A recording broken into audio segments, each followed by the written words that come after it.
Welcome to the fundamentals of fishing. The topic today is the frequency of fishing. It's an interesting challenge I have. I'm trying to bring reality into a realm that loves to chase fishy tales and dreams. Now, look, in sport, we chase dreams. Yep, in business, we chase dreams and life. And in fishing, there's a lot of confusion with regards to what people should be focusing on. And look, it's been very, very hard across many realms in life for people to focus on what's needed in the digital age or the internet era of the last, say, 20 to 30 years. I see a lot of confused people out there. And I'm just going to give you a bit more background on the frequency of fishing. As a beginner, you might not be able to fish that much. You might be fishing for adventure or relaxation, to chill out and get away from the stresses of school or work. Now, even though that's your goal, everything you do, see, or want to be has to travel through the frequency of fishing. So you might fish once a season, once every 3 to 4 months. Awesome. You might be a bit more regular and fish monthly. That's great. Or you might live right next to a river, a lake, a beach, and go fishing in the afternoon if you want to. The confusion I see is when, say, I'll fish every day, and I'm in that full-on period of my life where I might fish 100 days between January, February, and March. By middle of April, 100 sessions up, and I might be taking clients out fishing. I might be traveling through an Aboriginal season, which is Gudjik in Northern Territory, Australia, Kakadu National Park. And that's the monsoon season, January, February, March. A brilliant season, part of a 6 seasons calendar in Kakadu. Indigenous seasons mapped for maybe thousands of years, who knows? But it's a epic thing to try and understand and try and comprehend. Now, you're a beginner. Let's start talking to you. You're a beginner. But also, there might be a professional angler or person who wants to be a professional listening here too, because you're thinking, okay, this guy is talking about fishing every single day. He's not mucking around. He's training in the gym all week. He's got his nutrition right, his diet right, his sleep right. His tackle prep might be longer than the actual session. He's training people to go fishing that fish maybe several times a week or once every few months. So he's got a diverse crowd of maybe intermediate or advanced anglers, a lot of beginners and some first-time anglers. He's out there every day. So this is a challenge I might have in the month of February, which I'm writing an article about right now.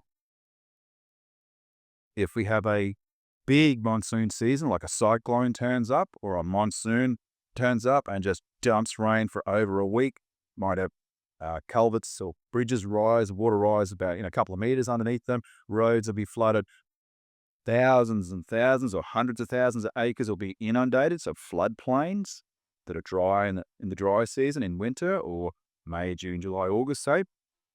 So inundated. Waterfalls will be flowing. Fish can be spread from the bottom of the system, hundreds of kilometers down the bottom of the system, all the way up a system to the top where the billabongs and floodplains flow over, creating a runoff situation.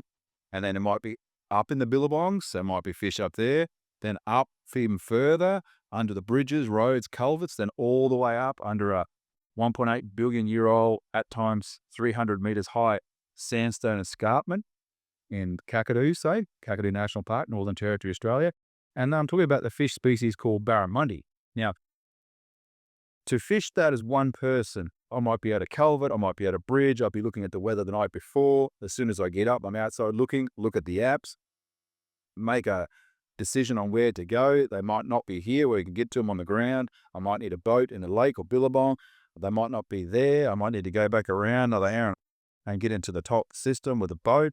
They might not be there. They might be halfway down the system, another hour downstream. They might be 2 hours downstream. That's how technical it can get. All right.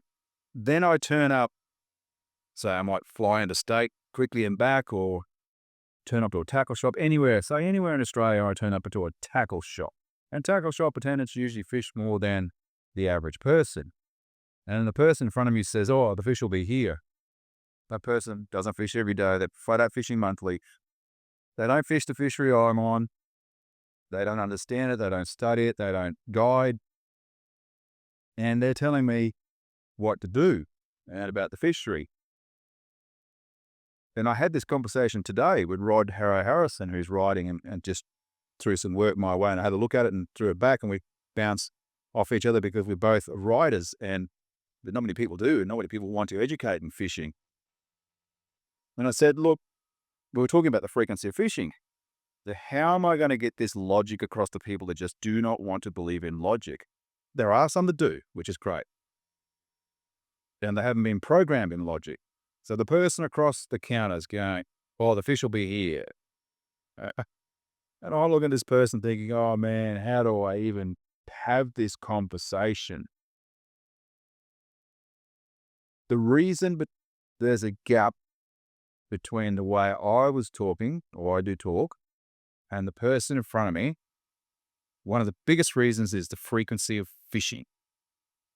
If that person was next to me, fishing as much as say I do, whatever year it is, they would then understand how hard that equation is, let alone trying to master it, like catch a fish you cast, mastery, far out.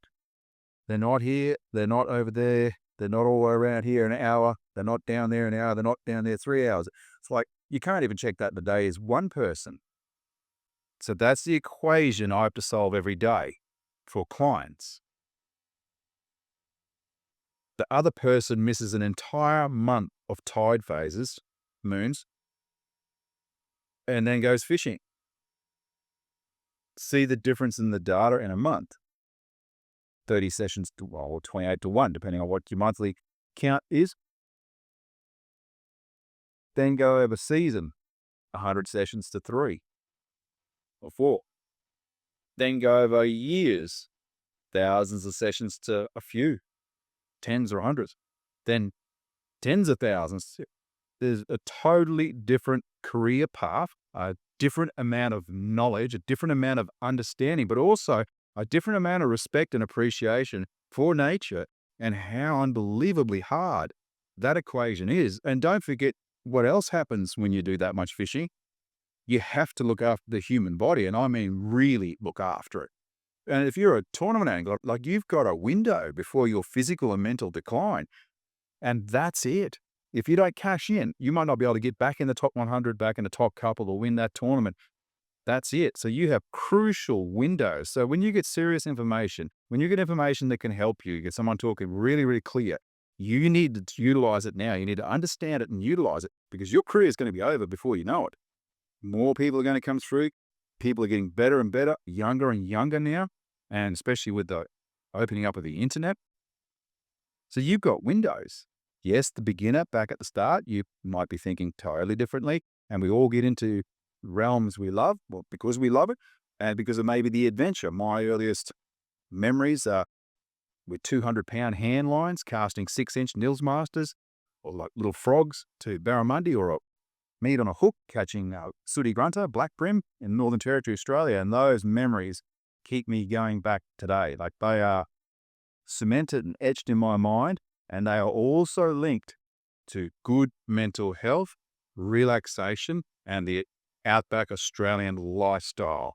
Now, that's the opposite to destroying each other at a psychopathic corporate workplace in the city. Not all are, but I'm just saying. So you want to be very careful if you're bringing the bench press competitions from the gym and from the workplace. You're leaving that area to go outdoors to escape it. So you want to be very careful if you make the outdoors that.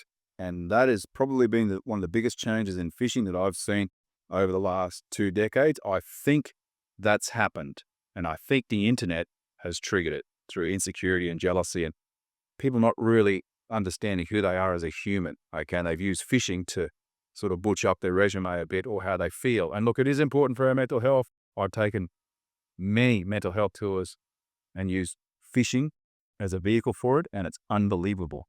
But you want to watch out for the competition side too. So there's a few different rules here. You see what I'm doing? And this all falls under the frequency of fishing. That tournament angler, towards the end of your career, towards the end of your peak, You have to have your frequency of fishing dialed down. Too much can destroy your career. And I've fished so much that I started to go backwards. And I'm very much synced in with my body in that area. I can usually tell. And I'm honest with my body. A lot of people put the bravado thing on, say, no, I can run 1,000,000 miles and I've never had a knee injury or ankle. I keep going. I don't need to drink water or eat food. And people just lie straight out. So if you in realism, you have different individual bodies that require different frequencies of fishing maybe and programs, and you have different family lives at homes, and you have different deadlines. But I see a career right now. I'm thinking of one person right now, and this person is right at the end, and they're on the way back down. They tell people they've made it. Everyone's got a different opinion in that area, but I can see where they're disorganized, and I know there's a window for them closing, and that'll be it for the rest of their life. And then they have to look back and ask themselves whether they are happy with how little effort they put into an area and how much they disrespected people talking about fundamentals. It'll be a massive error in judgment if they do, and they may always live in regret. And there's a lot of athletes that do that. Back to the beginner. You might fish to enjoy fishing and you don't want it to be stressful. That's great. So there might be a certain frequency of fishing to do that. So if I'm working with that client, this is how I might be talking. The next group, the seasonal angler, you might want to do a bit more than the beginner or average angler. So there's a specific frequency of fishing there, and that's also seasonal dependent and lifestyle dependent, but it's also learning outcome dependent. That's say level 2, level 1 beginner, level 2 seasonal, level 3, which is a professional angler, and level 4 I say is in search of mastery. We may never get there, but it's good to have a goal. Level 3, that's that competitive angler that has a window that wants to be the best they could possibly be. That takes some serious thought. You'd want to be getting advised by someone that's actually fished a lot, physically trained a lot, and understands both of those systems and how to take people out, understands the negative part of it and the positive part of it. That is an absolute art form to design. And if you get that wrong with too much fishing, you can destroy your career through just fatigue alone and bad decision makings, missed fish and bad decisions out on water, let alone injuries. And then also bad home life with family, friends, bad mental health. And it can slide down and all of a sudden you can't get out of it. You're in a rut you don't want to change and you've got no one around you to give you better advice. So that's crucial. And then if you're in search of mastery, well, if you're on the way down, you're not going to get to mastery. So that has to be planned. And I'm only talking about one topic, a topic that nearly everyone seems to will try to avoid when I talk about it, because it's reality. Like it's reality. A reserve grade team in outback Australia playing a very tough game, which says 1990s old school rules, shoulder barges, spear tackles, fights, and all the rest of it. Not saying that's all good. I'm just saying old school rules. You're playing farmers, truck drivers, construction workers, bricklayers, meat workers, timber cutters, and they work a 10, 12-hour day in the sun, drive 150 Ks to training with a coach. So it's a session, like 10 sessions in one, as opposed to coaching yourself. Nearly spew up for an hour and a half because it's hard. Like they might be 40 or 50 years of age or 30, or if they're lucky, they're 18. Drive an hour and a half back, eat, sleep, get up at 4 in the morning or 5 or whatever it is, or 3. I've been a timber cutter getting up at 3 in the morning. Go to work all day. One day you're not training there. The next day you're training again. And then on the weekend you're playing a brutal game of contact where you have bruises all over you and you're flat out moving for 2 days, but you have to get back to work the next day. They will do 75 to say 105, 110 sessions and games in a year. So there might be 20 odd games. Coached sessions, not self-assessed sessions like fishing. So it may as well be 250 sessions. So if a person working 12-hour days in the hot sun, driving 150 Ks one way to training, and this person might eat pizza, drink a fair bit of beer, smoke cigarettes at half time. Seriously, I've played with some of these guys. They're tough men, like tough men and women. If they can do that, why can't a person toughen up and get a decent volume or frequency of fishing done. I thought fishing was supposed to be enjoyable. So for the group, the 2,000 people online posting fish all the time to try and be the best, that's the group I'm talking to here. I'm not talking about everyone else, just chill out. Beginners, chill out. Seasonals, chill out. That group, you guys are dreaming if you think you can avoid the frequency of fishing compared to your opposition who's right next to you. It's an absolute fundamental of moving forward. You can't avoid it. If you're smart, you manage it. And you need someone advising you who has managed that understands it. But you can't just base the frequency of fishing. Oh, they're good ties. I'll go fishing then. No. That is a very narrow way of thinking about it. And that's the old fishing system. Use the old fishing system, which we should be grateful for, from Indigenous people to the people we know over the last few hundred years who've set it all up, to the people that set up the sports fishing or whatever it is you like doing, sustainable fishing. They've set the base for us. So we're very lucky, especially in Australia. We have an unbelievable country and many unbelievable fisheries. So we're grateful for that. While paying respect to that, including paintings of barramundi on cave walls in Arnhem Land, where I tour guide, that could be 20 to 50,000 years old, who knows? And most people don't care. Just leave them alone. Someone's personal story, but it's epic. Like, we've got an epic culture here. And Indigenous culture in Australia is deeply hooked into hunting and gathering for spirituality, but also for mental health and well-being. It's a way of life. I can't explain it if you haven't seen it, but make sure you get up there one day. It's an epic place. So if you want to get better, if you want to enjoy fishing, you want to make it a routine at level 1 or 2 or 3 or 4, you have to understand that it's a good thing to be going fishing. You shouldn't be arguing with me saying, oh, I'm going to argue with that guy online because he told me to go fishing. I'm giving you like a permission not to go to school, Nelly. Seriously. You should be sending cartons of beer my way if I consumed alcohol. I've had about 5 years off. There's some good beers around, especially in Australia, especially craft beers, I must say, at the moment. You have a fundamental misunderstanding of improving your knowledge about the natural world, improving physically, if you do not respect frequency of fishing as a heading. I would say you are straight out brainwashed if you don't. Now, this might be a severe dose of reality for a few people, and the first time someone hears something, they probably don't like it, like a blood pressure test at the doctor's. But if I didn't tell you this and you were going to go to a barbecue, a dinner, or up on stage to be interviewed, then if I didn't give you the heads up, say, hey, this is where it's going, this is really important, this is a fundamental of getting better at fishing, and you were ambushed and made to look dumb in front of people, well, you'd come back to me and go, hey, why didn't you tell me this? But that's what I'm doing now. So if you think fishing is full of confusion and full of fog, yeah, you're right. Absolutely fried my brain. And I'm a coach, trainer, beginner guide. Like, it fried my brain for many, many years. I had to move for remote and just fish every day, live right next to a river, just to clear my mind, not look online much at all. I probably looked on YouTube the least amount of any angler on the planet. I sat there and with a mind that was clearer and worked out from zero, from scratch again, what was important about fishing, what is important about fishing, what do I have to do, taking it this seriously to get better, and then divided it by people I saw from around the world, hundreds of different nations and every state and territory in Australia at every different level, over many decades of paying respect to fishing history and evolution. I've done that for over 20 years now.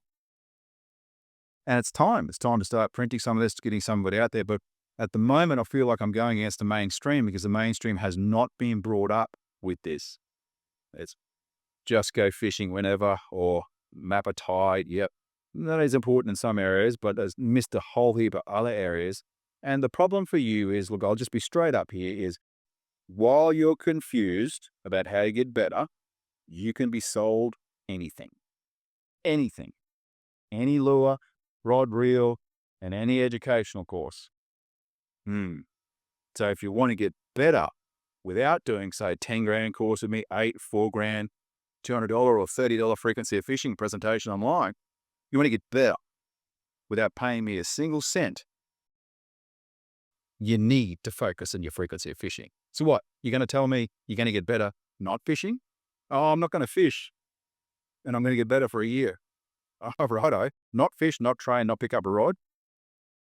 How? How's that going to happen? Man, if I'm away from a system for a couple of days, I feel like I haven't been there for a year. Like, seriously. If this is a shock to you and if this is perceived as bad news, it's not. I'm giving you a permission slip to do more fishing, depending on who you are, depending on what level you're at. Some of you, I might say, cut back a bit. But this is a presentation just to get more information out there regarding the misunderstanding of fundamentals and the misunderstanding of what frequency of fishing actually does for you. But always remember, if you don't focus on it, this other group can sell you anything. Another silver bullet solution lure to solve all your problems. Yep, another fishing course to solve all your problems. Another online media clip, social media clip, look at me fishing to solve all your problems. And then you get a headache and you get more information, and you get another headache and more information, more confused. So where does that end? It never ends. Exactly. Take control of your fishing. Take control of your future. Take control of your path at whatever level, beginner, intermediate, advanced. Use the frequency of fishing. And when you do so, you'll know you are on a fundamentally correct track to improve. Resistance is futile in an area. We cannot do any programming with you. Basically, if you're not going to focus on that one fundamental, you would be pretty much asked to leave the campfire, leave the classroom, leave the boat. You would believe in this mystic, cryptic fog. I'm a Jedi without doing much fishing. And if you want to believe in that, believe in the dream. There's a segment in the Matrix movie with that. That's your path there. If you want to make more sense of fishing, you want to be in control of your fishing, you want a logical, sequenced path to follow that's real, that you can map a career from beginner to intermediate to advanced and in search of mastery, well, I thoroughly recommend using the frequency of fishing. Now, if I have given this to you for free, I am going to ask you for something to hit like, share, follow, and also word of mouth wise to recommend my work, because I could have easily hidden all this and kept all this in coursework and just kept anglers confused, okay? But I believe this is the next stage of angling. I believe this is the future of angling. The old pyramid is here, and now this new pyramid sits on top of it, and we have to pay an unbelievable amount of respect and gratitude every day for the people who built that other pyramid. But to make use of all their hard work and to pay respect to them, how much fishing volume they did, the frequency of fishing term does that. And this is just the updated version where we can all move forward together. But thank you. My name's Lyndon Anlizark. I don't always work in fishing. It frustrates me, so I had to back off a little bit. Then when I'm fresh, I come back at it. And this topic has never left my mind for decades now.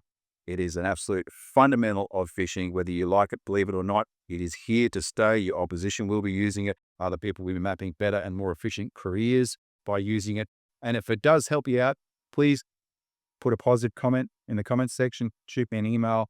I wish you all the best in life, physically and mentally. And I wish you all the best exploring the frequency of fishing, what it can do for you, whether it's improving your mental health, or whether it's improving how many fish you catch, or just your understanding of yourself and the fishery. Either way, it's permanently here to stay. Use it or lose it. Thank you.